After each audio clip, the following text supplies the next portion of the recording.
난 1일 시작된 국민의힘 대선 후보 선출을 위한 당원 대상 모바일 투표가 지난달 2차 예비 경선 투표율인 49.94%를 뛰어넘는 54.49%란 흥행 기록을 남기며 2일 상황리에 마무리됐다.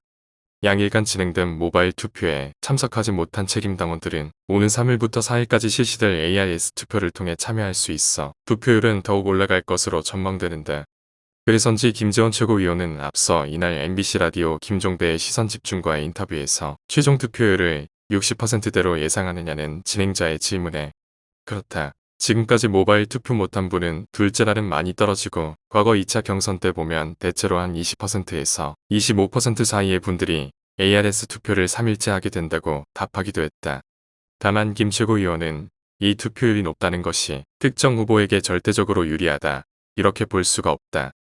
이번 당원들 중엔 전통적인 우리당 당원들이 30만 있는 데다 27만 명 정도 당원 중에서 일부 당원들, 특히 9월달에 입당해서 이번에 처음으로 투표하는 당원들은 사실 각 캠프에서 많이 동료해서 입당한 분들이라며, 또 당비 1,000원을 내고라도 우리당 대선 주자 경선에 참여하겠다는 의사 가진 분들이 최근 입당했기 때문에 그분들은 참여 의사가 높은데 한 17만 명 정도 예상되고 있다. 지금 상황은 워낙 호각지세이기 때문에 누가 유리한지 모른다고 덧붙였다. 이처럼 호각지세의 예측 불허 상황이기 때문인지 양강 구도를 이루고 있는 홍 의원과 윤 전 총장은 여론전에 들어가며 당원 투표 기간 내내 저마다 높은 투표율이 자신에게 유리한 신호라고 해석하고 있는데, 홍 의원은 지난 1일 자신의 페이스북에 올린 글에서 투표 첫날 무려 44%가량 참여했다고 하는데, 아직도 내일 모바일 투표와 이틀간의 ARS 투표가 남아있다. 조직으로 감당할 수 있는 투표율은 최고 25%에 불과하고 오더 투표도 반발만 초래할 뿐 이젠 먹히지 않는다며 자유투표로 투표율 65%만 되면 제가 압승한다고 주장한 데 이어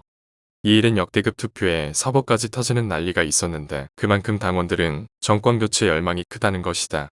어차피 국민 여론조사는 10% 이상 차이로 제가 이긴다고 역설했다.